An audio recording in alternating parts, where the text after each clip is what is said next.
ఇల్లు ఎలా ఉంది అల్లుడు? ప్యాలెస్ లా ఉంది. ఎవరిది? ఈ రోజు నుంచి మీదే. ఆశ పెట్టకండి, ఆశ కురుపులు లేస్తాయి. నిజం అల్లుడు, ఇప్పుడు మీరుంటుంది మరీ చిన్నెల్లు అద్దిల్లు అని అమ్మాయి చెప్పింది, అందుకే ఈ ఇల్లు కొనేసా. ఈ రోజు నుంచి మీరు అమ్మాయి హ్యాపీగా ఇక్కడ ఉండొచ్చు. ఏ అమ్మాయి? మన సౌందర్య. ఓహో, కొత్త ఇంటితో పాటు కొత్త పొలం కూడా వస్తుందేమో అనుకున్నాను. అల్లుడు గారు కితకితలు బాగా పెడతారు. మరే కాకపోతే నవ్వు రాదు. ఏమండి ఓసారి ఇలా రండి. ఏంటి? మన బెడ్రూమ్ ఎలా ఉంది? మన బెడ్రూమ్ అనుకో. అమ్మ నాన్న వెళ్లే వరకు ఒకే రూమ్ లో ఉందామండి. ఒకే రూమ్ అంటే ఏం అల్లుడు, మీ బెడ్రూమ్ నచ్చలేదా?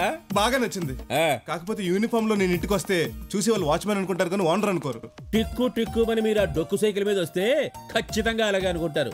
అమ్మాయి చెప్పింది వెహికల్ లేక మీరు సైకిల్ మీద వెళ్తున్నారని. సైకిల్ వెహికల్ కదా? అయినా కూడా సరదాగా మీరు అమ్మాయి బయటికి వెళ్దాం అనుకుంటే సైకిల్ ఏం బాగుంటుంది? ఏం బాగోదు, 2-3 మొక్కలు వద్దు. అందుకే ఒక వెహికల్ కొన్నాను. రోడ్ రోలరా? చూద్దరు గాని రండి.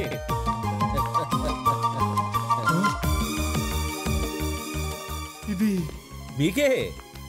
బెంచ్ కార్ అంటే 5-6 లక్షలు ఉండదు? 5-6 లక్షలకి స్పాంజ్ కార్ కూడా రాదు. ఎంత ఇది? అబ్బే పెద్ద రేటేం కాదు బాబు, 52 లక్షలు. 52 లక్షలా?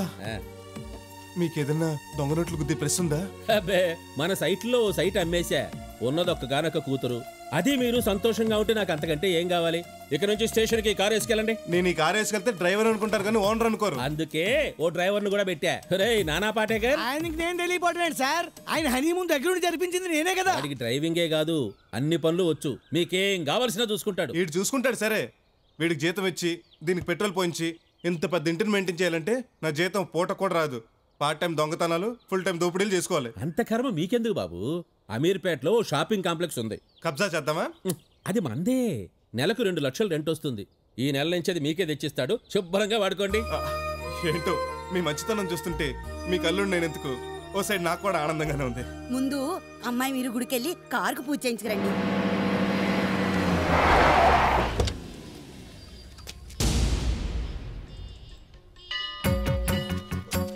ఏమైందండి? ఏం లేదు, నేను ఈ పక్క నుంచి దిగుతాను, నువ్వు ఆ పక్క నుంచి దిగి వెనక పక్క నుంచి గుడిలోకి వెళ్ళిపో. దేనికి? చెప్పింది చెయ్యి. శుభమాని భార్యాభర్త ఇద్దరు కలిసి గుడికొచ్చి చెరువు వైపున దిగడం పెట్టండి. ఇద్దరు కలిసి కుడేపుకి దిగండి, మంచిది. ఇది బెంచ్ కారు, ఎటు పక్కకి దిగినా పర్లేదు. లేకపోతే కంపెనీ వాడు 2 పక్క డోర్ ఎందుకు పెడతాడు?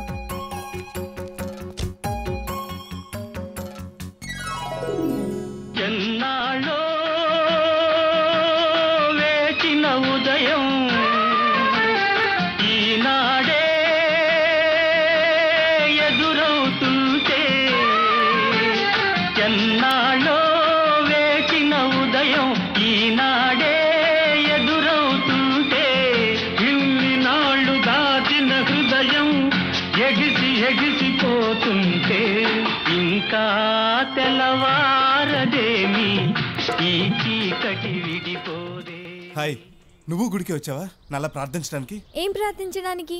నిన్ను నాకు దక్కించమని ఆ దేవుని రిక్వెస్ట్ చేద్దాం వచ్చా. అది సరే, కార్ ఎవరిది? నాదే, కొన్నాను. బెంచ్ కార్ 52 లక్షలు. ఆవిడెవరు? మా ఆవిడ. అంతుందేంటి? అదే కదా నా బాధ. ఎవరండి ఈవిడ? ఈవిడ ఓ కేసు. కేసా? నేను దీన్ని ఊటీలో చూసినప్పుడు అనుకున్నాను పెద్ద కేసు అని. ఇలాంటి వాళ్ళతో కనెక్షన్లు పెట్టుకోకండి బాబు, హెచ్ఐవి చేరుతారు, చేరిపోతారు. నోర్మై, ఈవిడ ఆ టైప్ కేసు కాదు. ఓ కేసు పని మీద నా దగ్గరకు వచ్చారు. ఆ కేసు పని మీద అయితే స్టేట్కి వచ్చి కలవాలి కానీ ఇలా పబ్లిక్ ప్లేస్కి వచ్చి మమ్మల్ని కలవటం ఏంటి? పబ్లిక్ అంతా మీ గురించి ఎంత నీచంగా మాట్లాడుకుంటారు. ఇంట్రాగేషన్ వద్దు, పంచుడు. సారీ, వాడంతే ఒకసారి పిచ్చుకోకని ఖర్చాడు. నమస్కారం అండి. నమస్తే. మీకు కదా ఆవిడకి. నా పేరు సౌందర్య, ఎస్ఐ గారు మిస్సెస్ ని. Nice to meet you. మన తర్వాత లీజర్ గా కలుద్దాం అండి. ఉంటాను. పదండి. నువ్వు పద, నేను తర్వాత వస్తాను. పూజ జంటగా చేయించాలండి. అయితే కార్ నడిపి వీడు కదా, మీరిద్దరు జంటగా కలిసి చేయించండి. వద్దులేండి, నేనే చేయిస్తాను. నిన్ను చూస్తుంటే జాలేస్తుంది. ఎందుకు? నేను ఆ బెంచ్ గారు సూట్ అవ్వలేదనా? కాదు, ఆ బెంచ్ లోరీ నీకు సూట్ అవ్వలేదని కదా. అందుకే నేను నిన్ను సీరియస్ ప్రేమిస్తున్నాను. మీ డ్రైవర్ గారు మనల్ని చూస్తున్నాడు, మనం తర్వాత మాట్లాడుకుందాం. బాయ్.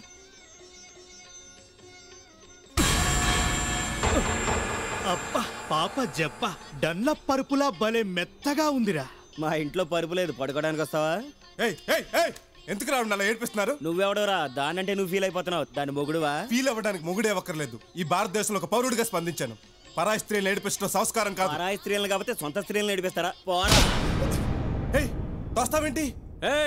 సార్ని తొయ్యకూడదురా, తన్నాలి. చూడు, ఇంతవరకు మేస ఉన్న మగాడప్పుడు నా ఒంటి మీద చేయలేదు. ఆడవాళ్ళే కొట్టారా? ఎవరు కొట్టలేదని చెప్తున్నాను. అయితే నాకు మీసం లేదురా, నేను కొడతా.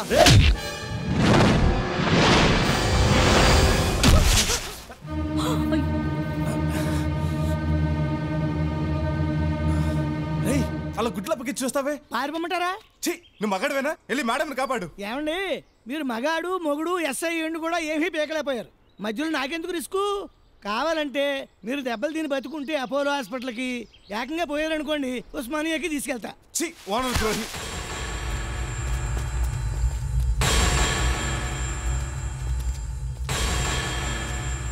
చూడండి, ఇది టెంపుల్ కాబట్టి మర్యాదగా చెప్తున్నాను, గొడవలొద్దు, గుద్దొద్దు, కొట్టొద్దు. నేను ఎస్ఐని, మీకు తెలియదు అనుకుంటా. అయితే నేను మిమ్మల్ని కొట్టాలి కానీ మీరు నన్ను కొట్టకూడదు. అయితే కొట్రా. కొట్టొద్దు చెప్తున్నానుగా. చెప్పెడతాంది. మరి ఎందుకురా పెద్ద హీరోలో వచ్చావు?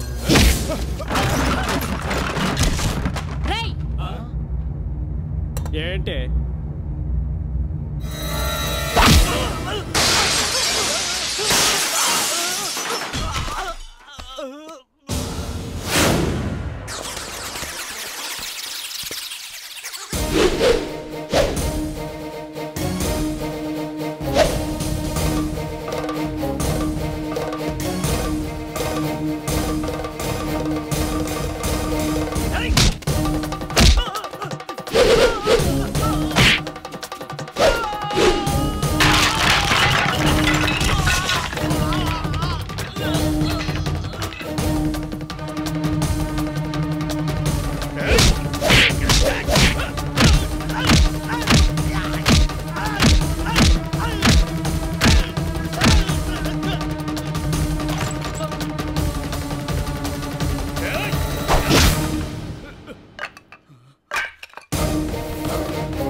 ఏడీనా? అయ్యో, అదేంటండి అక్కడికి వెళ్ళి కూర్చున్నారు?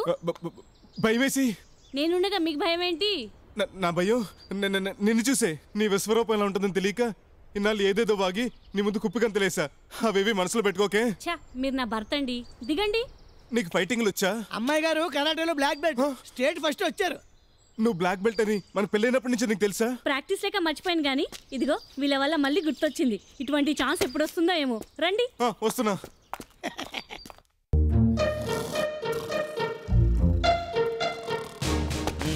సార్ ఈ టైంలో వచ్చారండి? ఏ లోపల ఏమన్నా అండర్ వరల్డ్ బిజినెస్ చేస్తున్నారా? అబ్బాయి లేదండి, మన వాళ్ళు అండర్ వేర్స్ తో పడుకున్నారు, మీరు వెళ్ళి లేపితే తిడతారని. ఎస్పీని నన్నే తిడతారా? మొన్న నిద్ర లేపితే నన్నే తిట్టారు. ఓ బెజ్జికారు హోమ్ మినిస్టర్ గారు సడన్ చెకింగ్ కూర్చుంటున్నారు. అరే పోలీసులు నిద్రలో ఉన్నారా? హోమ్ మినిస్టర్ గారు వచ్చారు, యూనిఫామ్ వేసుకోండి. Good morning sir. మీరు నాకు గుడ్ మార్నింగ్ చెప్తున్నారేంటి సార్? నువ్వని తెలియక. సరే, ఈ కార్ ఎవరిది? బెంజ్ కంపెనీ వాళ్ళది సార్. వాళ్ళతో నువ్వేది తీసుకొచ్చా? వాళ్ళు అమ్మారు సార్, నేను కొన్నాను సార్. కొన్నావా? అవును సార్. ఉద్యోగంలో చేరి 2 నెలలు కూడా కాలేదు, అప్పుడే బెంజ్ కారు అంటే ఆ రేంజ్ లో లంచాలు పట్టేస్తున్నావు అన్నమాట. అయ్యో లేదు. వద్దు, ఇంకేం చెప్పొద్దు. మొన్న రియల్ ఎస్టేట్ కేసు డీల్ చేస్తున్నప్పుడే నాకు డౌట్ వచ్చింది. నిన్నిలాగే వదిలేస్తే 4 నెలల్లో సీఎం లాగా హెలికాప్టర్ లో వచ్చేస్తావు, వరల్డ్ బ్యాంక్ కి అప్పులు ఇచ్చేస్తావు. అందుకే నిన్ను వెంటనే అండమాన్ జైలుకు పంపించేస్తున్నా. సార్, అక్కడ ఖైదీలు కదా ఉండాలి. ఖైదీలుంటే పోలీసులు ఉండాలిగా, అందుకే వాళ్లకు కాపలాగా అక్కడ డ్యూటీ వేస్తున్నా. మీరు వేసినా జైల్లో వేయించుకోరు. వైన్ అది మన స్టేట్ ది కాదు, మన కంట్రోల్ ది కాదు. అయితే నల్లమల ఫారెస్ట్ కు ట్రాన్స్ఫర్ చేసేస్తున్నా. సార్ దయచేసి నా వర్షన్ వినండి సార్. వినండి సార్, ట్రాన్స్ఫర్ ఆపడానికి మీకు లంచం ఏమన్నా ఇస్తాడేమో. రాజాబాబు, ఇంత కాస్ట్లీ కారు నీకు కొనలేదు సార్. కొట్టుకొచ్చావా? కాదండి, నీ సైకిల్ మీద తిరుగుతున్నానని మా మామగారు ఇన్సల్ట్ ఫీల్ అయ్యి ఈ కారు కొనిచ్చారు. ఏటే మీ మామగారు కొనిసి ఇచ్చారా? ఎస్పీగా పనిచేస్తున్న ఈయనకే ఈయన మామగారు ఇంతవరకు సెకండ్ హ్యాండ్ ఆటో కూడా కొనిచ్చలేదు. ఎస్ఐగా పనిచేస్తున్న నీకు ఇంత పెద్ద కారు మీ మామగారు కొనిసి ఇచ్చారా? మధ్యలో మా మామగారు గొడవ ఎందుకని నువ్వు అట్టుంది. చూడు రాజబాబు, ఈ కారు మీ మామగారు గురించినా సరే, మీ అత్తగారి గురించినా సరే నాకు అనవసరం. నీ ట్రాన్స్ఫరే. ఈ ఒకసారి క్షమించండి సార్. ఎలా క్షమిస్తారయ్యా? రేపటి నుంచి నువ్వు బెంజ్ కారులో డ్రైవర్ విత్ యూనిఫారం తో విఐపీలా దిగుతుంటే నీ ముందు మన ఎస్పీ గారు ఏదో డొక్క అంబాసిడర్ లో ఈపీ గారిలా దిగాలా? అంటే ఏంటి మీ ఎస్పీ గారు పెళ్ళ ముసల్దాని మా ఎస్ఐ గారు కూడా ముసల్దాని చేసుకోవాలా? పిచ్చుకులారుస్తున్న ఈ కాగ్గాడు ఎవడు? సార్ డ్రైవర్ ని. అయితే వీడు కూడా ట్రాన్స్ఫర్ చేస్తున్నాడు. వాడిని మీరెలా ట్రాన్స్ఫర్ చేస్తారండి? వీడిని చేస్తే వాడు కూడా పోతాడుగా. సార్ రేపు నుంచి బెంజ్ లో రాను, సైకిల్ మీద వస్తాను. దానికైతే వచ్చిన ఆప్షన్ ఉందండి మనకి. మీ సైకిల్ కార్ డిక్కీలో వేసుకుని తీసుకొచ్చి పక్కన ఆపుతాను. అక్కడి నుంచి ఇక్కడ సైకిల్ వేసుకొచ్చేయండి అంతే. ఇదైతే బాగున్నట్టుంది కదా సార్? నో, నాకు ఈ ఆల్టర్నేటివ్ కూడా నచ్చలేదు. అయితే బస్సులో వచ్చేస్తాను సార్, దయచేసి నన్ను ట్రాన్స్ఫర్ చేయకండి సార్. ఓకే, ఇంకొకసారి గనక ఈ నల్ల కార్లో ఈ నల్లోడు తీసుకొని వచ్చావో నల్ల మన ఫారెస్టే, గుర్తుంచుకో. Okay sir. ఇంకో 4 రోజులు నువ్వు వెళ్ళొచ్చు కదా డాడీ. రేపు రిజిస్ట్రేషన్ ఉందిరా, మళ్ళీ ఓ నెలాగ వస్తాంగా. అల్లుడు గారి స్నానం చేస్తున్నట్టున్నారు. ఓహో, 100 ఏళ్ళు. అల్లుడు గారు అనగానే అల్లుడు గారి ఫోన్ మోగింది. Hi darling. ఏంటి షాక్ అయ్యావా? నీ గురించి నిన్నంతా ఆలోచించి చించి మనసు మార్చుకున్నాను. I love you darling. ఎవరు మాట్లాడేది? ఆప్కాన్ మై రేలంగి రాజబాబుకు మామ్ గారు హై. అల్లుడు ఎవత్తది? అంత డౌట్ అడుగుతారండి అంకుల్? ఆంటీ కదా. అది కాదు, ఇది నా పిల్లం, మీ డాక్టరు. అబ్బా వీళ్ళు కాదు, ఫోన్ లో ఎవత్తది? ఫోన్ లో కనిపించదు కదా. కనిపించకపోయినా వినిపించిందిగా డార్లింగ్ అంటూ. డార్లింగ్ అందా? ఐ లవ్ యూ అని కూడా అందే. మిమ్మల్ని ఐ లవ్ యూ అంటే ఆంటీ ఎవరో నన్ను అడుగుతారే? అన్నది నన్ను కాదు, నిన్ను. నీ ఫోన్ లో. పెళ్లి నెల కూడా కాలేదు, అప్పుడే 2 టౌన్ పెట్టేశారా? చెప్పండి ఎవత్తది? అది అది గుడి దగ్గర కనిపించిన కేసు అయి ఉంటుందండి. చచ్చా, అమ్మాయి కాదు. అంటే ఈ కేసు కాకుండా ఇంకో కేసు కూడా డీల్ చేస్తున్నారా? నోర్మై. ఆ వాడి నోరు ముయిస్తావేంటే? నీ మొగుడు నోరు ముయించు. నీ బతుకు బుగ్గుపాలు చేసేశాడు. నీ జీవితం నాశనం అయిపోయిందే. అమ్మా మీరెవరిని అనుమానిస్తున్నారు? మీ ఆయన్ని. కన్నెపిల్ల మనసు పడి మీద పడితే రేప్ కేసు పెట్టి జైల్లో పెట్టించిన అభినవరాముని అనుమానిస్తున్నారా? మరి డార్లింగ్ అని ఐ లవ్ యూ అని ముద్దులు ఎందుకు పెడుతుందమ్మా? ముద్దు కూడా పెట్టిందా? చూసారా ఎంత భయపడుతున్నారో? అది భయం కాదండి బాబు, మిస్ అయిపోయిన ఫీలింగ్. నిన్ను నోరు మీమన్నానా? అదేదో రాంగ్ నంబర్ అయి ఉంటుంది. ఈ మధ్య ఇలాంటివి చాలా ఎక్కువైపోయాయి. భలే చెప్పావు. మీకు ట్రైన్ కి టైం అవుతుంది కదా, పదండి. పదండి.